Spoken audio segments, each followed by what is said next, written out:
right, I think we will start. We've got a good number of participants now joined, and we've of course got our amazing panel here. So thank you for joining today's webinar. We'll be discussing the evolving role of sustainability amongst other things.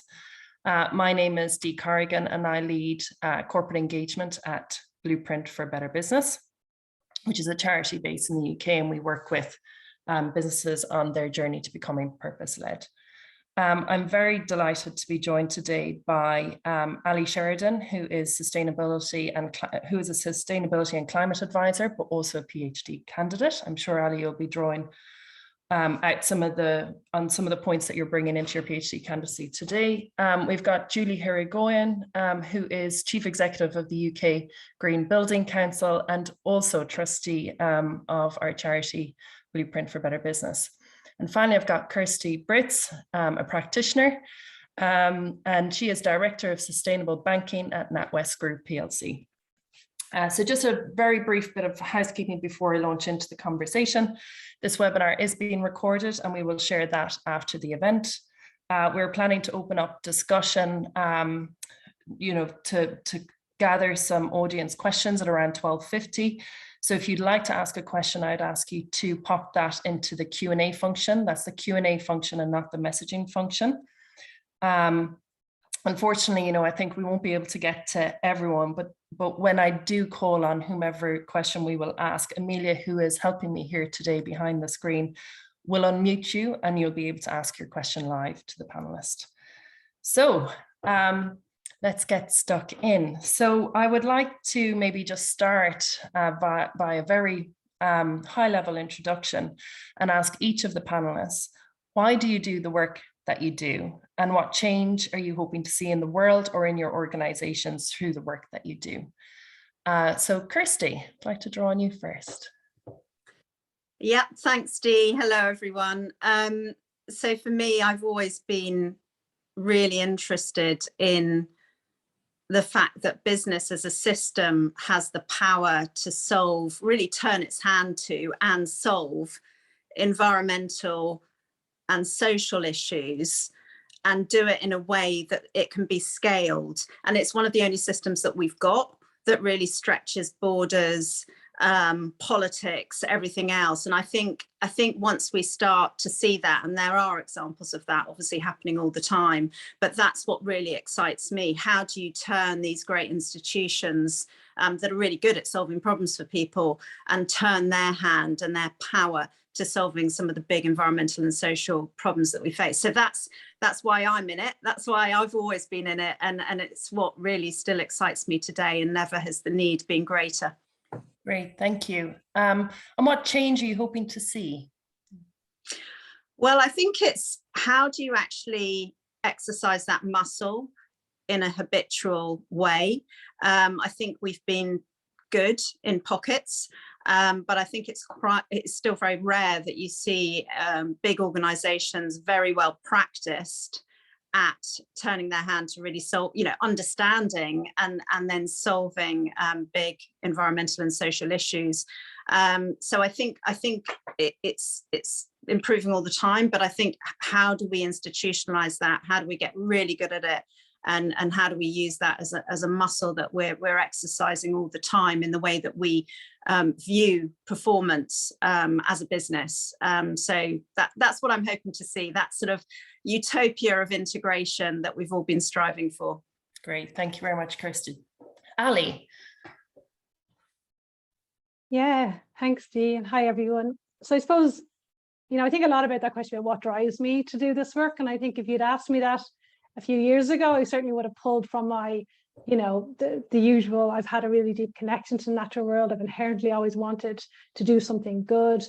I moved into industry out of NGO because I really, like Kirsty, felt there was this untapped potential there to start using systems and moving at pace and leveraging those skills and that ability industry has had to do good things in other spaces that maybe haven't been great by the environment. But if we could leverage that and put it towards that North Star of climate action, I was really excited about. But I suppose if you ask me today what's driving me, it's in the context of how I describe myself now, which is a bit of a recovering corporate sustainability practitioner.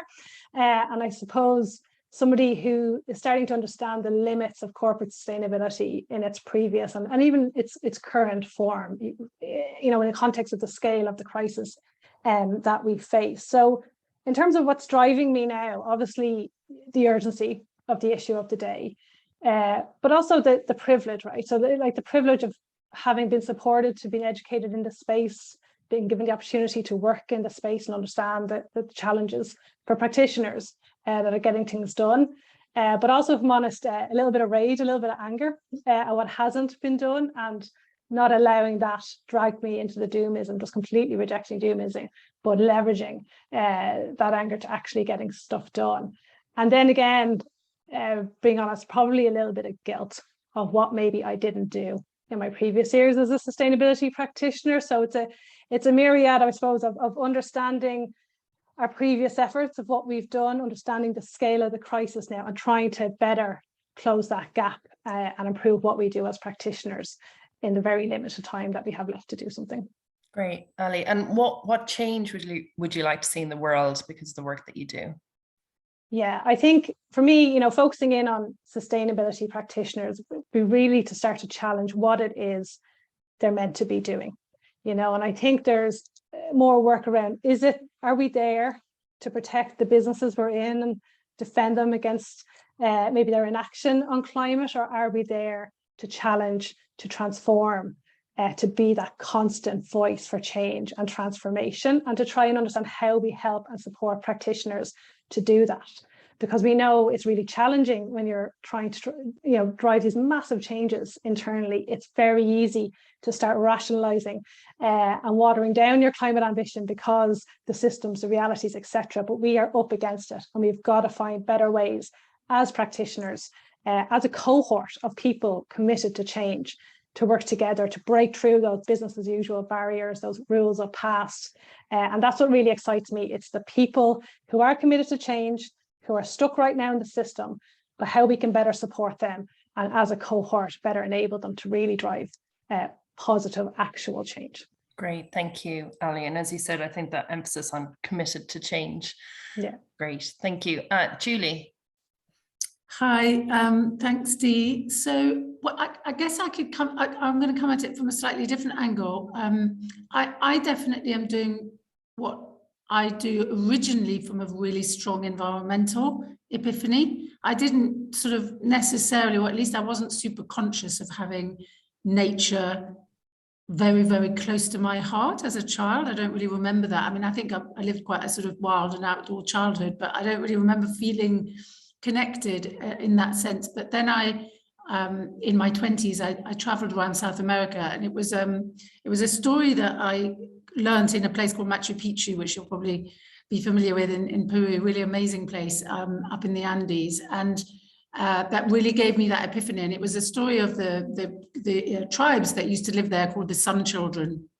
And they basically understood themselves as part of the bigger cosmos, where everything is connected to everything else. And, you know, all living things are kind of one. So life was basically one big system where if you changed one little element, then everything was impacted. And there's a kind of reciprocity kind of theme that underpins all of that. They called it Anyi. I connected to that really, really strongly when I was there in situ. So my coming into this sustainability, and I've been doing sustainability for 25 years for that reason. But I have to say in the last sort of probably 5 years, if not 10, I've been much more exercised by the social issues and the sort of rising inequality and just the huge disparity in kind of wealth and opportunity, and all those issues connected to kind of lack of opportunity. So really interesting for me. My journey has actually been, it continues, right? My drivers have changed over time and become much more people-centric, I think. I mean, obviously, like I said, they're inextricably linked. And the change that I'd like to see, I mean, very much seeing sustainability becoming second nature and not sort of a thing that we try and do on the side. And I'm sure we'll extrapolate on that in this conversation, but also a shift from thinking about sustainability to thinking about regeneration and restorative business models. And I really starting to feel back to that sense of urgency that others have mentioned, you know, that it's not enough for us to just keep doing less bad. We really quickly need to be doing more good. So I feel quite kind of exercised by that, and just that's a big challenge in a sector like that I work in, like the built environment, where we are really still kind of talking about doing what we do, but less badly. Yeah, great. Thank you. And I think when you start to get, you know, under the skin of what regeneration potentially could be, it absolutely brings in the links, doesn't it? And the interconnectedness between all of these things. You can't treat any of these things in separate buckets. So now just, I mean, I think you've all touched on this in your opening anyway, but I think we are seeing this kind of changing role of the sustainability practitioner, where, you know, there's a lot of talk around circular economy, around regenerative techniques, but I always think it's helpful to look back at where we've come from to understand where potentially we might be now and where the ambition is for the future. So Ali, I know this is part of the work that you're doing in your PhD, so I'd love to hear your reflections on your own career journey and how that journey informs what you do now and how you show up, but also what you might be seeing in terms of the work that you're doing and the research you're doing for your PhD. Yeah, so I mean, I think my career probably largely mirrors the journey of corporate sustainability. You know, I started off at the whole kind of resource efficiency stage, doing things that made money sense, but very low hanging fruit, then into the kind of CSR, which, you know, brought in an element of social issues, but a tiny one. Then into, you know, triple bottom line, which again, we know didn't deliver on what was being talked about and what the intention was. And now, you know, like Julie's saying, we're into this regenerative, net zero, future horizon. And I think it's potentially hugely exciting that is finally starting to land, that we learn from the limits of how we set ambition in the past. But equally, there's a real risk that we do it again, we don't learn, and that language gets co-opted into business as usual. And that is something which really drove me to do this PhD, because how do we stop this happening again, right? How do we take sustainability and stop it being squeezed into the mechanics of business, which is what we've tried to do. We've tried to make it fit into industry and business again and again. And that's what we know cannot continue. You know, the business and industry needs to understand the limits of our planet and the limits of our natural world and work back from there, not the other way around. And that's a world away from what we've been doing. And I think for me, one of the things that really made me hold up a mirror to my own work was I read a book called Regenerative Leadership by Laura Storm and Giles Hutchins. And it was one of those moments, you know, where she talked about the journey of separation from nature. And I had studied biology and nature as my bachelor's, you know, but then I had moved through industry and frankly, I forgot about the natural world. It became numbers and terminologies in reports and papers. And, you know, my work was helping to support these, but I was never actually out there. I wasn't connecting with nature on any kind of physical or frequent level. And I forgot. And it really made me reflect on my own work. And was it actually having impact that is reflective of the context that we're in? Because that's what matters. Because I think, you know, like Julie was saying, this is beyond doing a little bit better. This is about responding to the scale of the crisis, because this is about continuity, right? The climate action is inevitable. We just have to decide if it's going to be by design or disaster. And that should call for a whole different response. So I'm holding this tension now between being possibly excited that we'll finally get it, that when we talk about regenerative, it isn't going to be new strategies and new frameworks. It is a societal transformation shift about what is the role of business in this journey in keeping our planet safe. But we have to do the work, and we have to constantly fight that rationalization of back to business, that safe space that we know, because that doesn't exist. But it's not enough for us to be talking about it now, you know, I think, and that's what I'm really interested in studying, is how do we protect that idea? How do we redesign what it is practitioners do and what they hold themselves to in terms of impact, and keep that sense, that role of what business could do safe going forward? Because again, learning from the past and the previous iterations of sustainability, it is ripe for co-option, and we've got to be really careful and really proactive about that.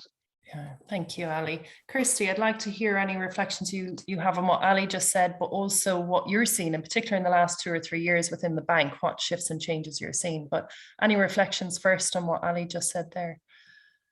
Yeah, I think we're at a really tricky time, and I'll talk more widely. So not just the experience at the bank, but sort of what I've seen in corporate sustainability, and I think it reflects what Ali's saying. I mean, so much has changed, fundamentally changed. It was only, 2, perhaps 3 years ago, where corporate sustainability was really still at the side of the business and still the domain of a relatively small group of people.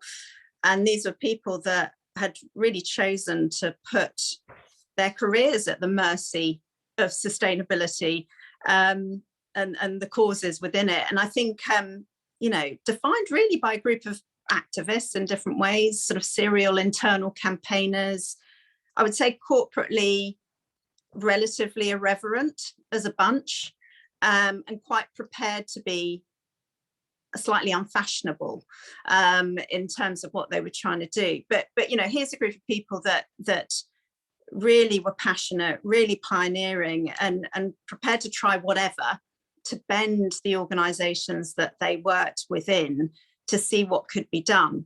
But it was sort of highly experimental, lacking in being part of a bigger system. And as I say, just kind of operating on the side. And I think, these are people that are also sort of used to being smiled at and nodded at a lot, but actually seeing any fundamental change was really, really hard to make happen, and really, really, really hard to see. And I think while so much has changed now, it's easy to sort of, in a way, kid ourselves as organizations to think we're choosing to do this. A lot has happened and changed because of regulation, especially the TCFD, but also public opinion shifting as well. So it now is far more sort of fashionable, for want of a better word, than it was even a few years ago, which is all very, very positive. But you've got to go back and look at what Ali's saying. It's like, why did we fight and fail a lot? What actually sits behind that, and what needs to change systemically speaking in order for the next 5 years to not be defined by that, and for us to make the leaps that we really need to make. And I think, again, on the one hand, it's great, and you go, look, sustainability matters now. It's come a long way. It's no longer at the side. It sort of sits at the heart of what businesses are talking about and wanting to do next. That's great, but how do you not lose that spirit of sustainability? So there was, that spirit, that pioneering spirit, that kind of compassion, that care that has come from the people that have worked in corporate sustainability. Ali, you said something when we were talking earlier this week, which I thought was excellent, which is, we mustn't be too grateful. We've come a long way, but the mountain that we have to climb has never been bigger. And if you just look at that carbon gap that needs to be bridged, those 16 gigatons of carbon dioxide emissions that are currently unsolutioned, we don't have an answer for, to keep temperatures below 1.5 degrees. How are we going to do that unless we, as a discipline, which is bigger now as a discipline, are really able to go forward and be ambitious beyond any level of ambition that we've seen. So really keep that kind of irreverence and that ability to challenge, but really up our game, double down and say, actually, how do we do this? Are we the group of people that are going to drive these exponential shifts that are required within our organizations? If so, do we find ourselves doing the sorts of things we need to be doing in order to understand what those are and how to make those happen?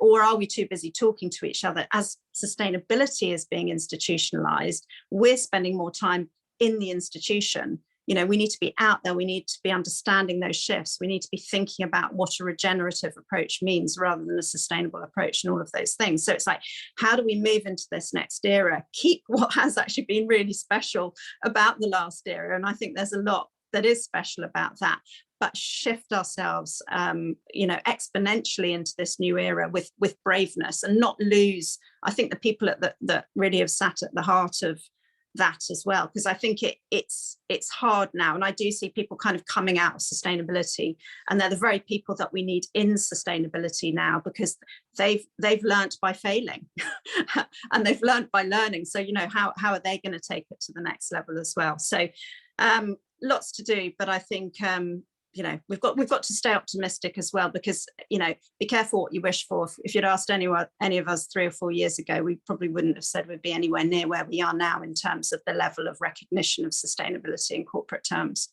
Great, thank you very much, Kirsty. Julie, I'd love to hear your reflections on this, on you know, as you said, 25 years, so your reflections on that 25-year journey, but also what you're hearing from the other panelists.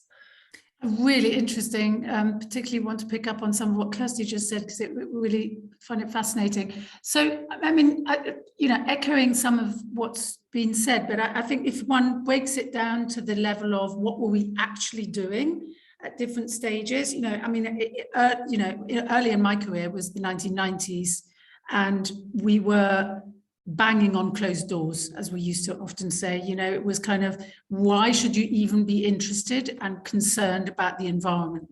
And it was all downside risk. It was all, you know, you could get, you know, you could break the law, you could get fined, you could get litigated against, you know, and a lot of it was fairly unsubstantiated. And then, you know, in the early 2000s, we saw a big kind of hike in regulation, and the EU was responsible for a lot of that. And then we gradually got into more of a sort of, you know, actual sustainable development, which was sort of a word that, you know, I studied a sustainable development master's, and when I came into the industry, it was not a term that was known or understood by anyone.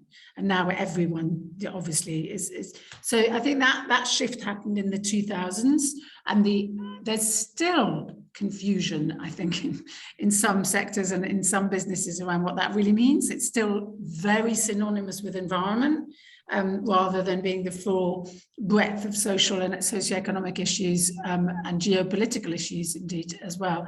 So, you know, gradual transition there. And then, of course, with the global financial crisis, I think we saw, unfortunately, there was a real dip.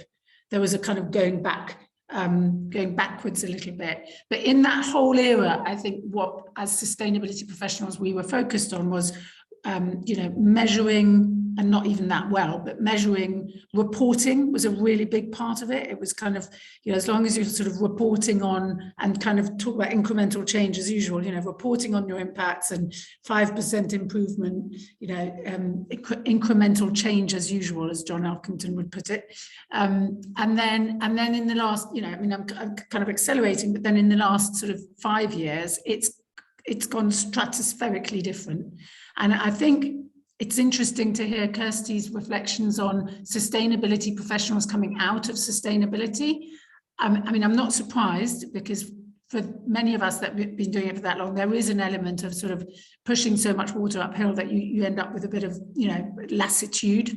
And not to say more recently, a lot of burnout, because suddenly the whole world wants your attention, and you know, there's only 1 or 2 of you, and you can't respond to that level of demand. So I think there's a logic there, but actually I'm not sure I agree. I think that we do need sustainability professionals to seed all the other types of roles and actually take on more sort of executive leadership roles that aren't pigeonholed in sustainability or in sustainability teams, or and so I think that the shift now is that, you know, this is now central to, it's no longer just about downside risk. It's actually a growth strategy. It's actually, you know, how do we maintain our viability in the future? So it's solutions, it's innovation, it's public affairs, big time public affairs, it's commercial strategy, it's, you know, it's core business strategy, it's business models, it's products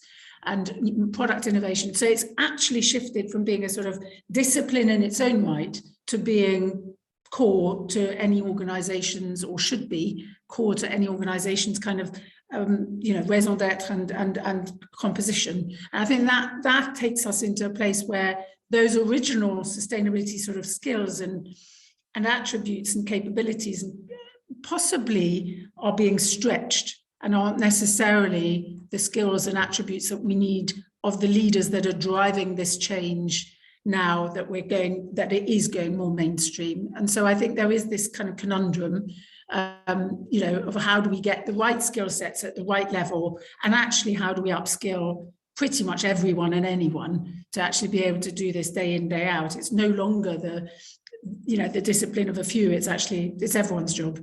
So I think there's a huge transition there. Great, thank you. And Kirsty, that makes me think that your function now sits within strategy at the bank, right? For the last few years. It does, yeah. Yeah, so we made the very deliberate decision around just over 2 years ago to cite the group sustainability team in the central strategy function, and that's been a really important change for us, because that means we're sitting at the heart of what the business determines as its forward strategy, and that will be and is purpose-led. And then how do you create performance that is integrated? So what is the impact you're going to have environmentally and socially speaking, and how do you make that commercially sustainable?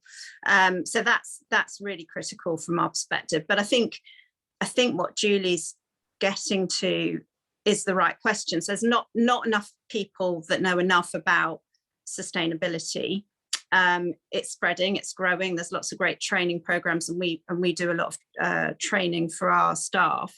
So you need to strike this balance of how do you disseminate the people and the resource into the institution so that the institution can gear business as usual to become more sustainable. So how are you driving it into your core business models? How are you changing things? How are you building innovation around it, as Julie said? But you still need a core of people that are looking up and out and saying, what next? What needs to happen? What are those big leaps that need to happen? And how do we give time and attention to that? And who are we listening to and learning from, externally to understand what those things are? So it's how do you spread yourself across all of that?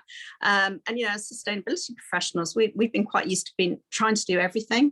In the past, we were having to kind of vision, execute, campaign internally, see what we could do, measure, and so on and so forth. Whereas we can't afford to do that now. And so it's like, how do you get the right balance within the organization where you have a group function that sits in the right place? For us, it's that central strategic function for a deliberate reasons, right? But that is able to kind of span across what's happening to change business as usual, as well as looking up and out and really kind of getting to grips with the vision side of it and what needs to happen next. Because unless both of those things happen simultaneously, neither of them can happen effectively. Yeah, absolutely. And can you give us a couple of practical things that you do or the organization does to get that balance right? Well, part of it is we still do have a group sustainability function, and not only that, actually, we've invested in growing it. So we've set up a separate climate centre of excellence, which sort of flanks the central sustainability function. So that was set up really due to reflect the technical needs behind climate change specifically. And how do we adapt the organisation around our climate change goals? So that was set up to say, let's really focus here. Let's see what needs to be done. How do we need to support the different franchises and functions within the group in order to live up to the commitments that we've put out there? And you're still seeing a central sustainability function that sits here to say, actually, what's coming next? What are those emerging opportunities? What are those emerging risks? And who are we talking to externally in order to manage that? And at the same time, what we're doing is embedding resource through the organisation and building capability. So we've worked with Cambridge Institute of Sustainability Leadership. We've done a lot of work with Edinburgh's round as well to really upskill the people that are sitting within the franchises that need to know about sustainability to give them that access to learning. Having said that, I do think one of the big things is that I see is, as businesses, business people, we're not necessarily used to thinking about sustainability. And so there can be a bit of a lack of confidence, initially at least. And I think that needs to be bridged, because when you start to think about sustainability and boil it down to problems, what are the specific environmental and social problems that we could have an extraordinary impact on? Do we actually understand what those are? You know, think about it, be strategic about it, and then think about how would you solve that as a business problem? You know, that's what it's essentially about. It's like recognizing what the problem is, understanding where you can have the impact, and then being prepared to solve those problems by making decisions based on oftentimes really imperfect information. But that's what business does. And we're really good at doing it. We're just not used to doing it necessarily when it comes to environmental and social problems. So I think it's like, how do you both give people the training that they need, but also give them the confidence to say, actually, this is about problem solving. You know, let's break it down and let's approach it. Because that's, I think, when you'll get innovation out of the organization and allow people to think creatively for themselves that haven't necessarily been in sustainability, and they will be able to come up with new ideas. Great, thank you. So it's looking at actually the strengths that you already have and matching it with a different and broader understanding, which is really important. That reminds me as well of, you know, the importance of at an executive level as well, going on this learning journey. One CEO that we engage with invested a huge amount of time in one quarter just to go up a really steep learning curve around carbon specifically, to understand what that was, and going outside of her organizations to different sectors to understand what they were doing and bringing in some of those ideas as well. But I think she dedicated something like 1 or 2 days a week over one quarter in a very intense way to go up a learning curve. Ali, this was kind of picked up on already, but a little bit, but about the fact that the market is quite hot right now for sustainability practitioners. Which I think is really an opportunity to reset that ambition that you mentioned previously. What do you think this power in many ways gives these practitioners? What power does it give them? And what is your ambition then for what that role and function could be, given that shift and change in power? What does being radical look like in your view? So I think we're definitely at a moment in time for this profession, and our ability to grab it or potentially not and miss it, which is a very real risk still. You know, some of the things Kirsty was saying there, you know, about what the organizations, what we want to do, what we're talking about doing, what we don't yet have answer for. I have a real fear that this current iteration of sustainability practitioner is going to drown in disclosure over the next few years. And we can argue all day about the role of disclosure. Of course, it's hugely important. Of course, we need numbers, we need better numbers, we need faster numbers, but they cannot be used to delay action. And I think for everything we're talking about, and for every role we're hiring for, and for every strategy that's put out there, the metrics that matter aren't changing yet. We're still not turning that wheel. So for this cohort of, you know, new roles, so we're seeing more senior roles come up. We're seeing new roles in industries that have never had sustainability roles, and then we're seeing a lot of kind of entry-level roles around the disclosure analyst piece as well. So if we could leverage that to change what it is we do as a profession collectively, it could be amazing. And it means letting go, like Kirsty was referencing. We have been conditioned, I think, those of us who have been knocking at the door, begging to be heard, we have been conditioned to lower our ambition for what gets done, because we've had to fight so hard for literally everything. Like I remember in my early years trying to get recycling bins in the office. Like you wouldn't believe the time it took to get that happen.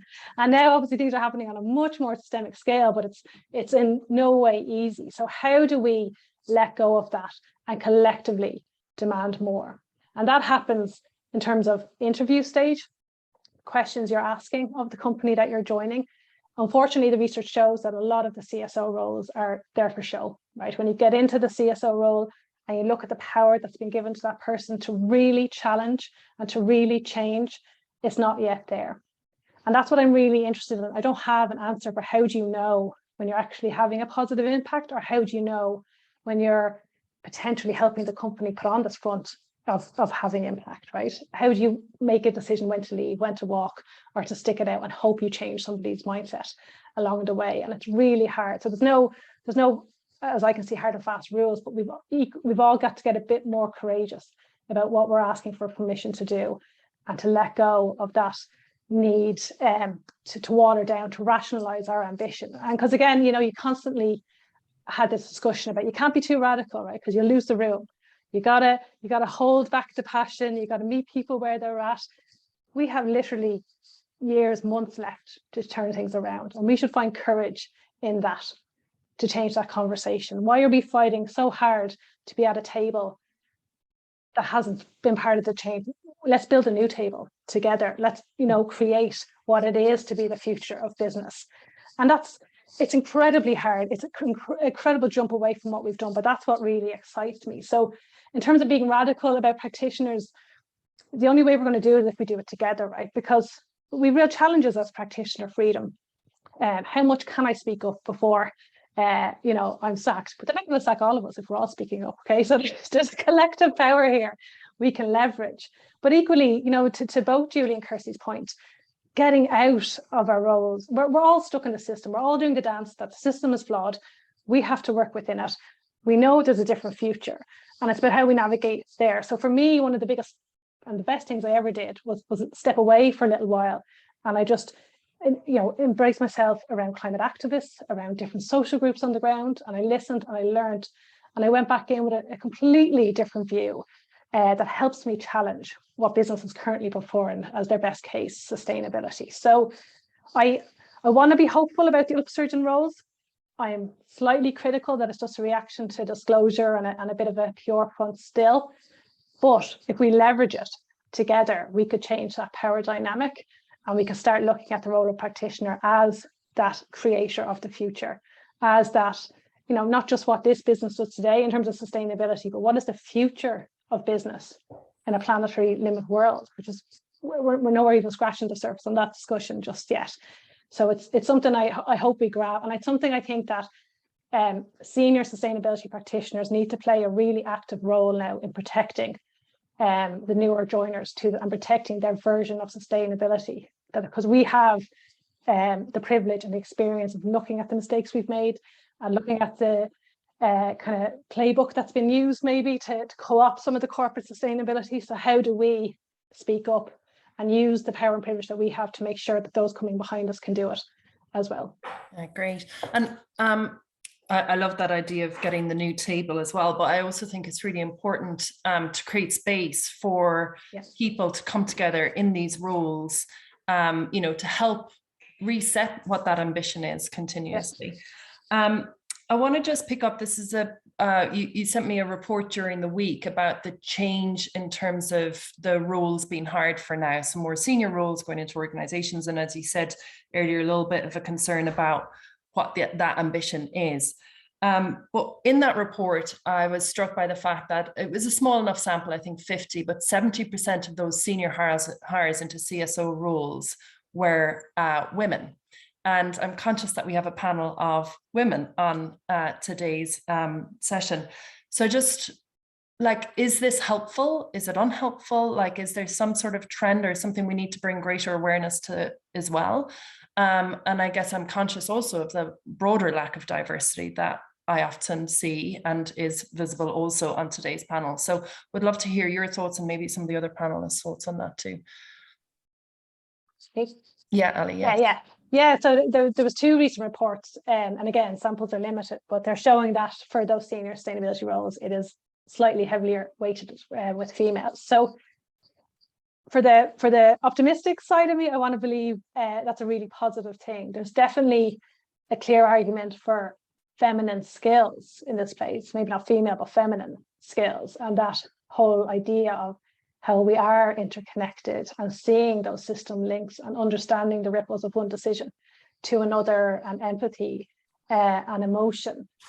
But there's also potentially a dark side to this, which I've seen being studied recently as well, in that, again, from an organization point of view, it's potentially ticking both a sustainability and a D&I goal to have a senior female in position with this new role, and also potentially playing on those blocks that women have traditionally had about making the big decisions in business. So we're less able to, we have to fight harder to, and that makes it harder for us to get sustainability, to get the real challenges and change on the table that has to happen. So it's something that yes, in theory is really positive. We get this new thinking, we get this more, I suppose, a move away from the the mechanical kind of male traits that we've seen around hard growth and inward competition and holding power.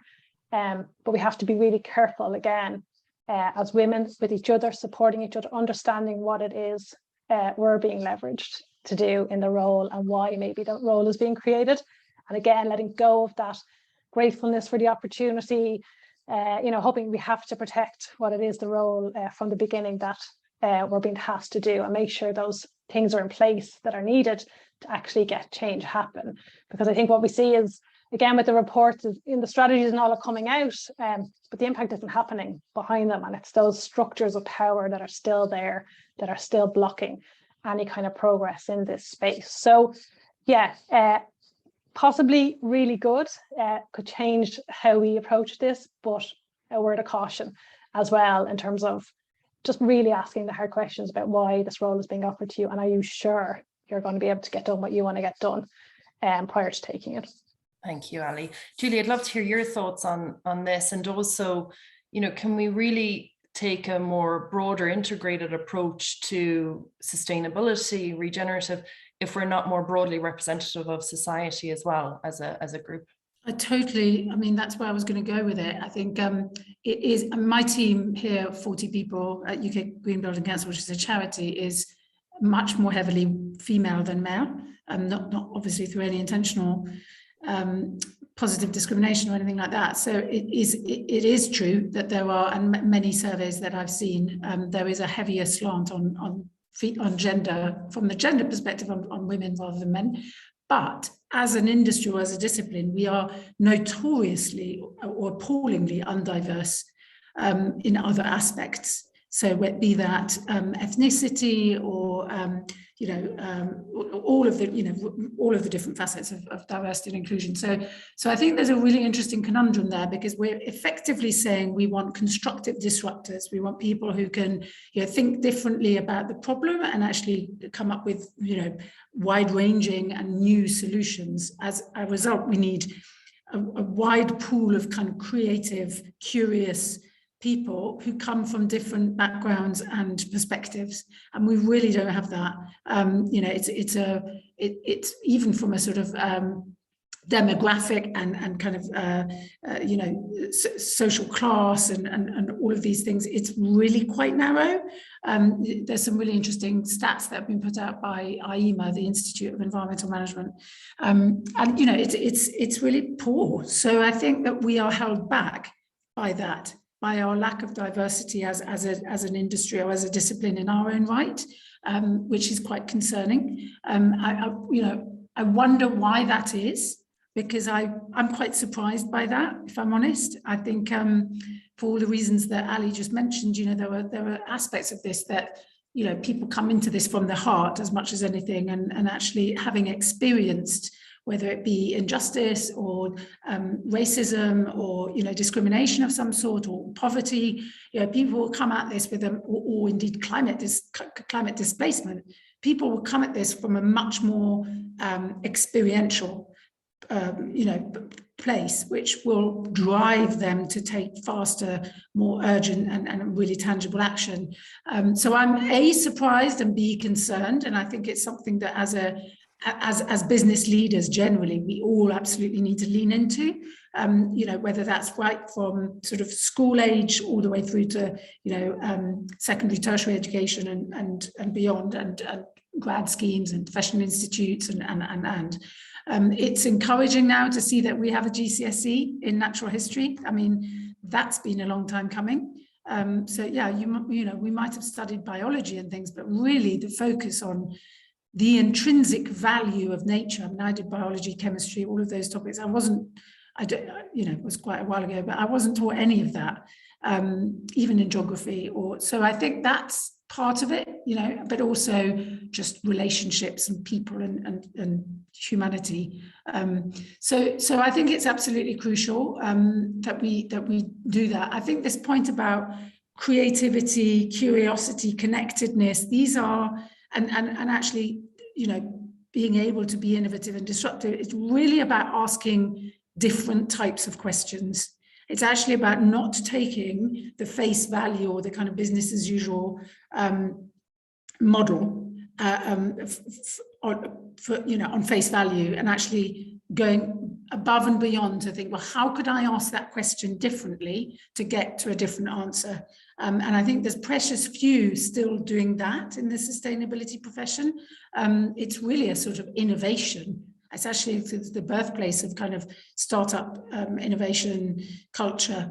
And there's a real link there, I think, in terms of what we need from a sort of solutions creation and point of view. So I'm really fascinated in that. And for me, that's also about coming back to, I think, Kirsty's point about looking at other sectors. It's about observing and also listening in a really different way to very different voices, and going out of your way to hear voices outside of your day-to-day, sector, day-to-day kind of stakeholders, people in your value chain, organizations that you deal with on an ongoing basis. You actually need to look, if you're in buildings, you might need to look at aerospace. If you're in transport, you might need to look at buildings. It's really important to kind of diversify that. And actually, that systems view is what's also missing. So we're doing this in a siloed way, which is clearly never going to work. Like, we just can't, we can't decarbonize or make sustainable one industry sector without actually thinking about all of them. So it's, all of those things are sort of layers on that need for diversity in its widest form. Great, thank you, Julie. And I guess gets that systemic kind of question too. And I think one thing as well is the importance of business, I think, not just looking at learned experience and learned skills, but actually the experience, the lived experience of people, and recognizing the importance of that, both in terms of hiring, but also in development of strategy. Kirsty, I'm just going to ask one last question to you before I open up to the audience, and I would just suggest that you pop your questions into the Q&A.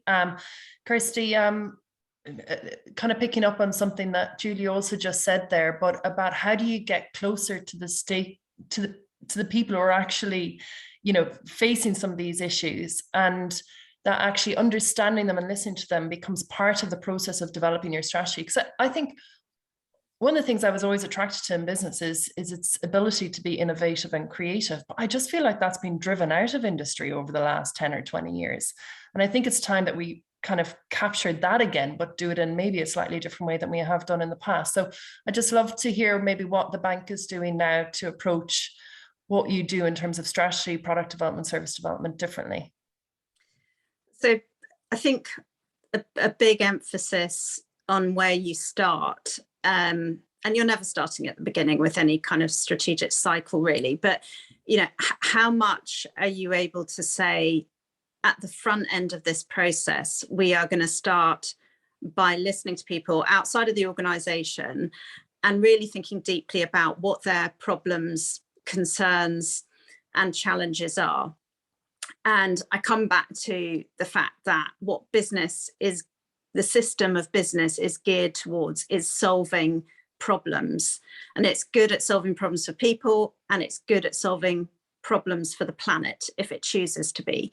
So if at the front end of your strategic process, you are saying we're actually prepared to deeply listen to what those problems are, learn from the people that are experiencing those problems and really deeply understand it, and then think about, okay, what's our opportunity? Where can we have an extraordinary impact, and how can we make that impact sustainable so it can be scaled and it's commercially sustainable so you can do more of it. So it's the order effect. So because I think as businesses we do generally, if you speak to most businesses, they'll say, oh yeah, we do stakeholder engagement, we get people in a room, we talk to them and blah blah, we report on that.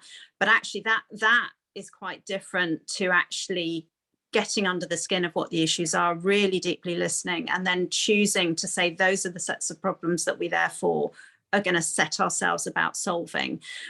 So that's kind of what's trying to shape our approach when we talk about being purpose-led. What are those problems that we can turn our thoughts to? How can that form the central part of our strategy, going forward? What are, teasing out what are the things that we can do something about and make a difference, or what are the things that we can't, but we can enthusiastically support in other ways. So it really does come back to that, and I think in order to do that you need the people at the center of it. diverse enough in terms of the way they think, the way they experience the world, and where they've come from in terms of backgrounds, to know how do you start with that? Who are the people that we're going to talk to? What are the problems we're going to start to think about? So it kind of comes full circle in a way.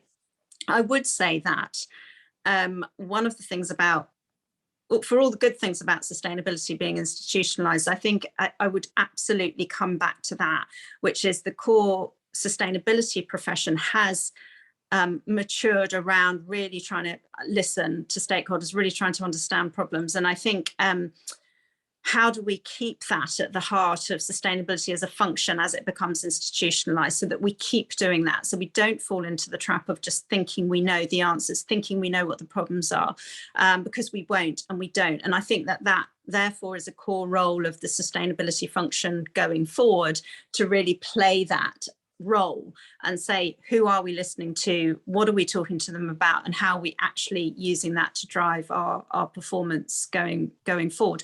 But the good news is that opens up a whole new field. If you're wanting to talk about growth, if you're wanting to talk about how you choose to compete, the minute you're looking through the lens of social and environmental and ethical problems, you're in a new playing field. So it does, conceptually and theoretically and in practice, it can open up new markets, new profit pools, and new areas of sustainability at the same time.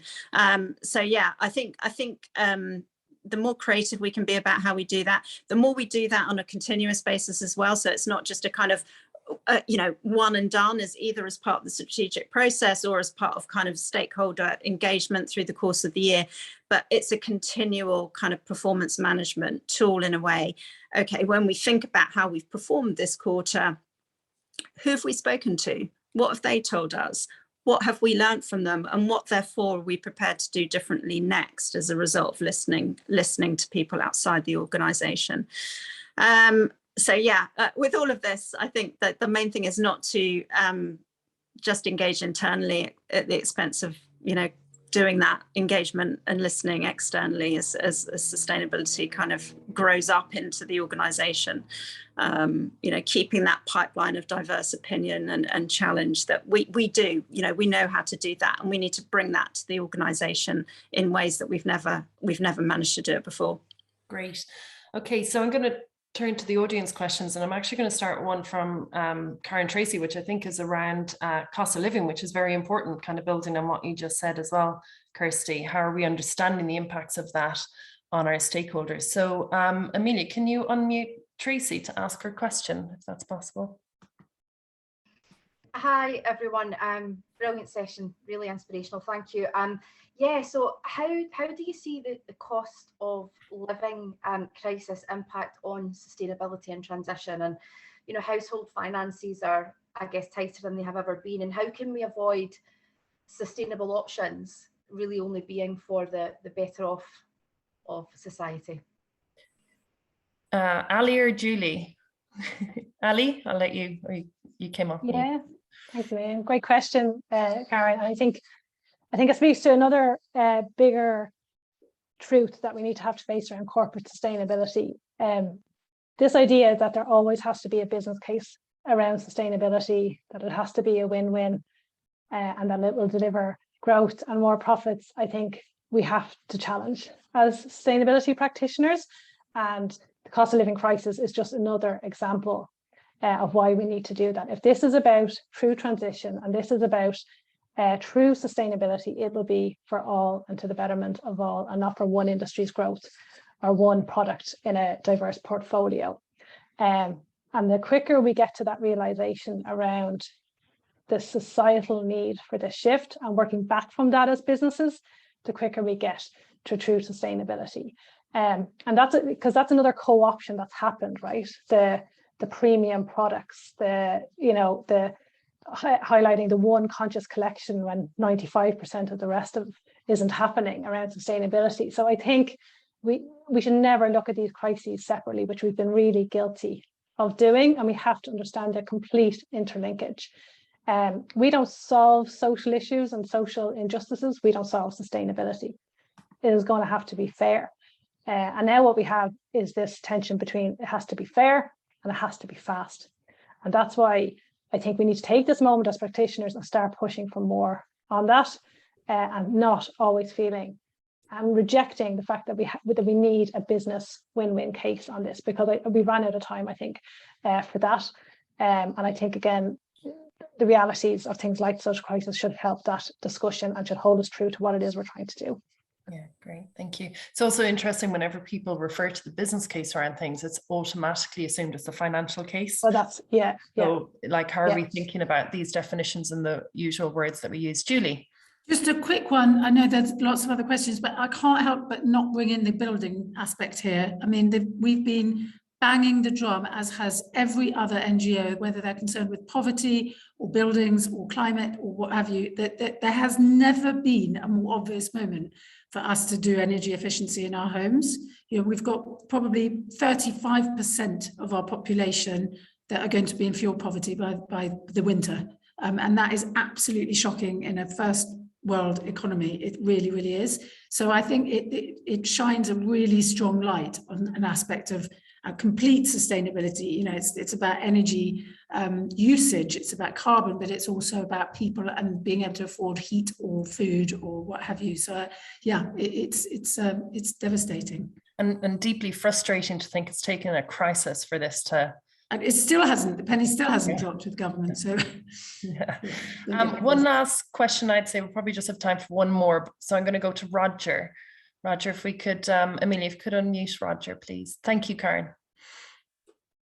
Hi, thanks for that. And just totally underline and agree with that last point, Julie. I think that's 100% right. So coming as a non-sustainability practitioner, as sort of somebody who's had hands on the wheels of businesses over the last 20 years, my slightly provocative question to the team of professionals is the concept of sustainability professionals in its own sense a bit of a problem in the sense of we've somehow got to get that job in the hands of everybody day to day who's running the business. So it's the finance director, it's the ops director, it's the commercial director, it's the, it's the sales director, it's those people's jobs to do it. So a bit like, I think I put in my question, a little bit like saying to the if you're a retail bank, people on the front line, you don't have to worry about treating customers fairly because that's compliance's job. Or line managers, you don't need to worry about culture because that's internal comms job.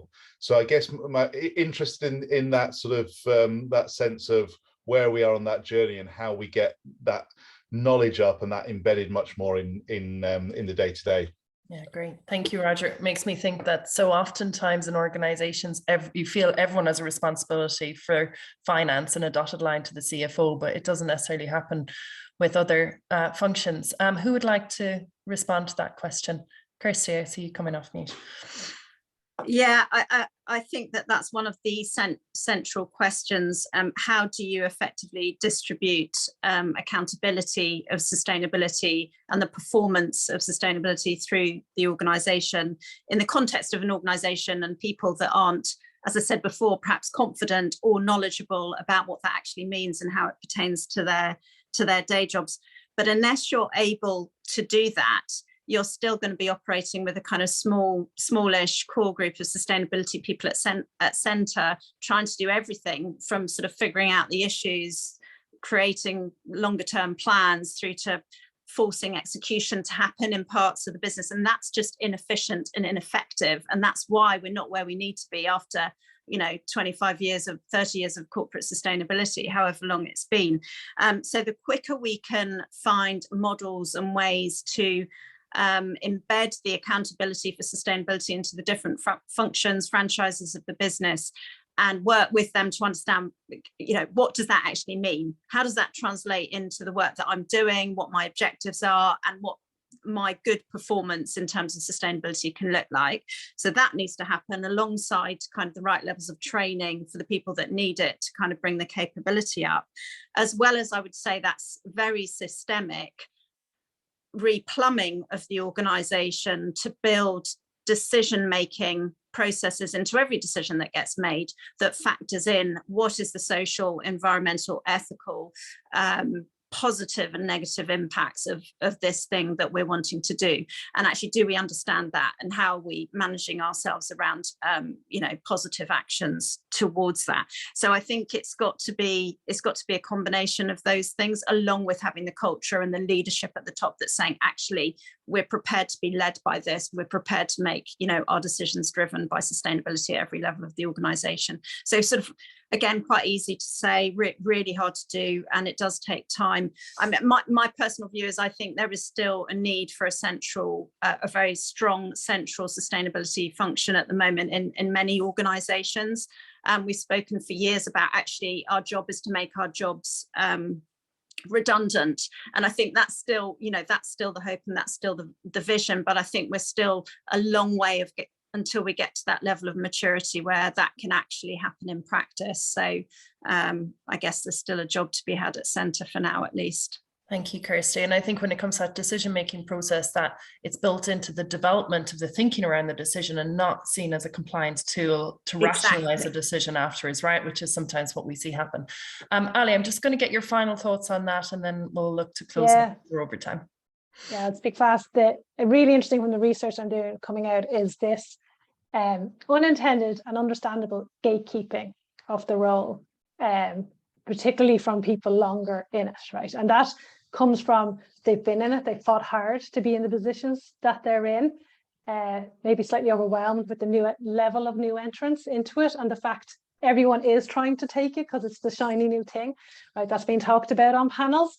So it's that balance that I talked about, that we move away from gatekeeping to protecting, for sure, the right definition of sustainability, but that we give it away and we let others run with it and we build those allies, but that has to come with the supports.